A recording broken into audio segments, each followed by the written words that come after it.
आपने ये व्यर्थ की चर्चा प्रारंभ कर दी। मेरी बात ध्यान से सुनो महिषासुर। तुम्हारे दुष्स्वप्न का कारण भी एक नारी ही है। विंध्याचल पर देवी कात्यायनी का स्थान है। वहां जाकर उनसे अपने दुष्कर्मों की क्षमा मांगो, अन्यथा वो तुम्हारा वध कर देंगी। वो शक्तिहीन नारी नहीं, स्वयं महाशक्ति है। गुरुदेव, क्षमा मांगू मैं? क्या आप भूल रहे हैं गुरुदेव कि मैं कौन हूं?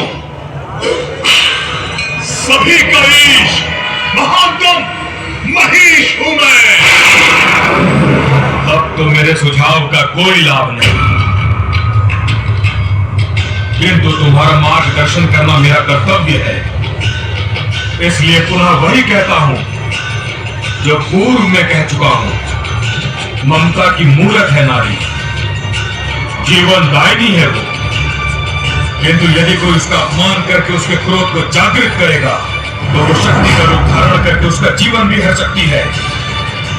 इसलिए नारी का सदा सम्मान ही उचित है। स्मरण रहे।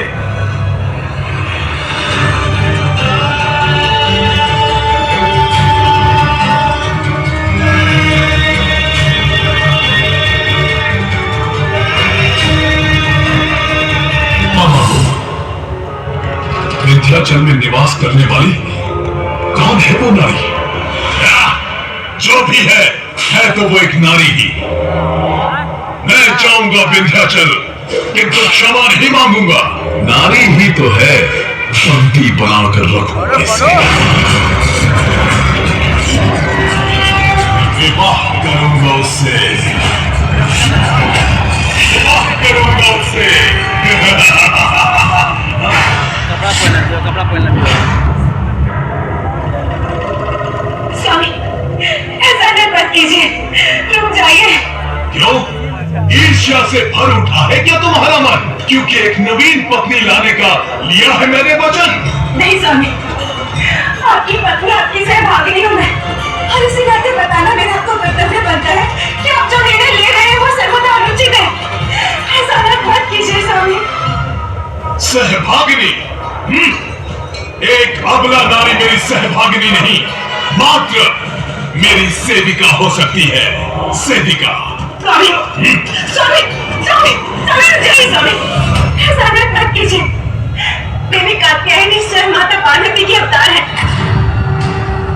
वो एक माता है, और एक पुत्र का अपनी माता को कुदृष्टि से देखना उचित नहीं। ऐसा मत कीजिए स्वामी।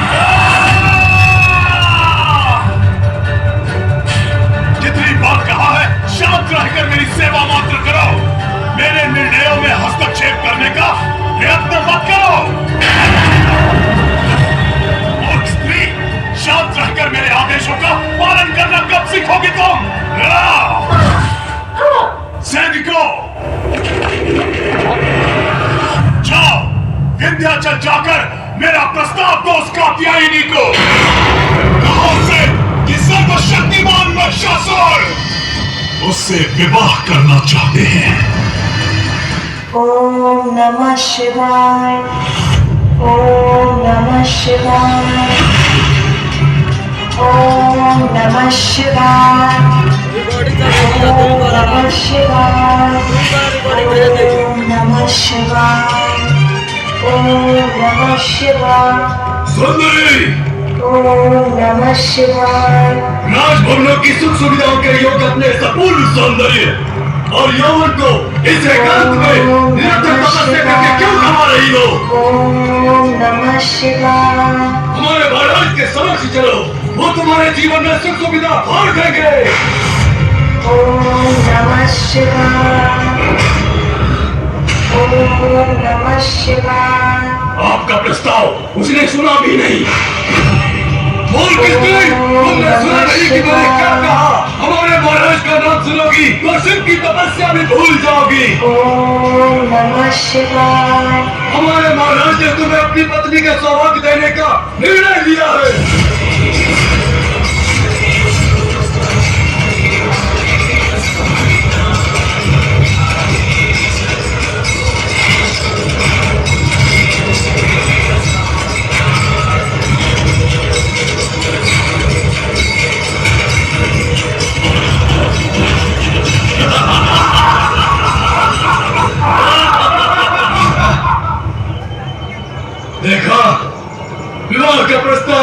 ही भंग कर दी इसने अपनी तपस्या।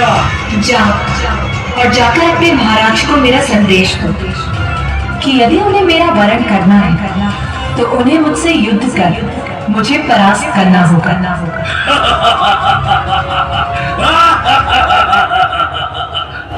युद्ध? एक साधारण अबला नारी होकर युद्ध करोगी तुम? तुम्हें ज्ञात भी है कि कौन है हमारे महाराज?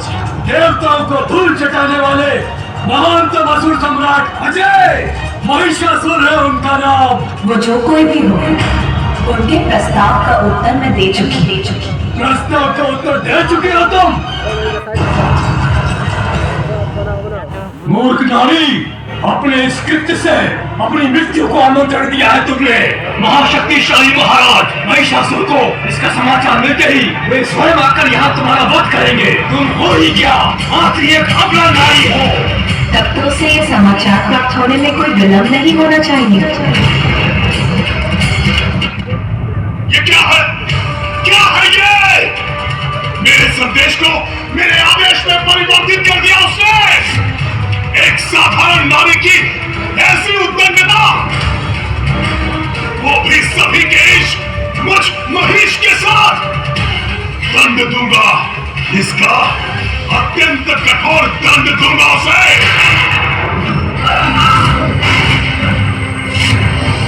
मैं आया तो था यहाँ पर तुम्हारा जीवन हरने, किंतु जीवन दान दूंगा तुम्हें मैं। आओ आओ, करो मुझसे विवाह और अपने जीवन की रक्षा करो सुंदरी कात्यायनी।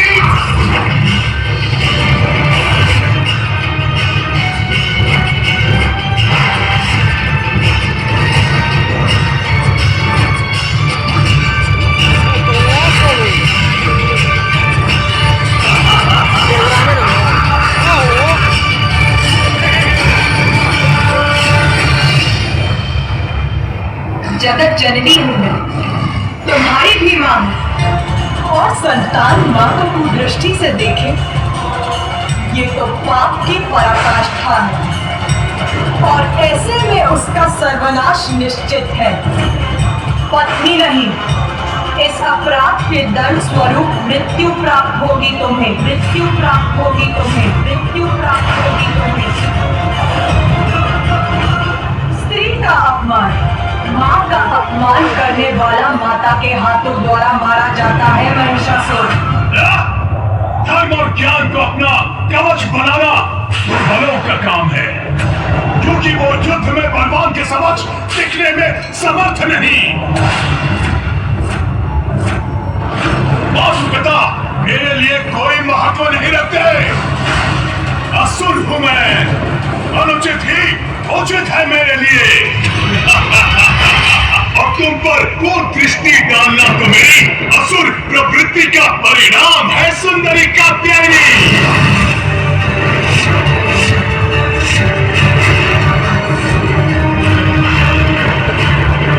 इसलिए बंद करो अपना ये प्रवचन और चलो मेरे साथ, अन्यथा तुम्हारे केश पकड़कर घसीटते हुए ले जाऊंगा तुम्हें यहाँ से। केश पकड़कर घसीटते हुए ले जाऊंगा।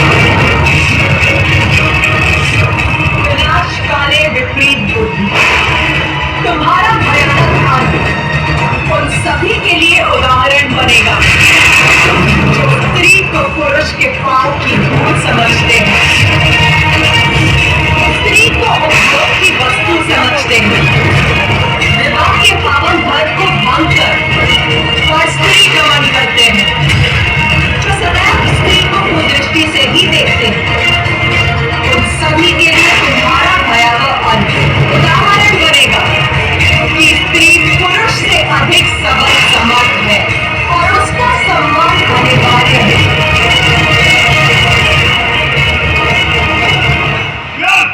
व्यर्थ हो गया तुम्हारा ये सौंदर्य। यदि मेरा राज भवन तुमसे सज्जित होता तो बड़ा आनंद आता, किंतु खेद है मुझे, अब तो तुम्हारी मृत्यु ही समीप है। युद्ध प्रारंभ करो।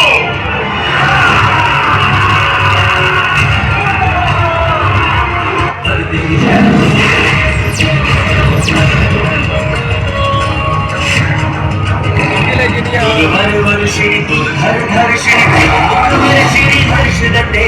त्रिभुवन पोषिणी शंकर तोषिणी किंबिष भूषिणी घोषरते वर्षिणी हर्षिणी मुखमर्षिणी हर्षरते त्रिभुवन पोषिणी शंकर तोषिणी किंबिष भूषिणी घोषरते जन जन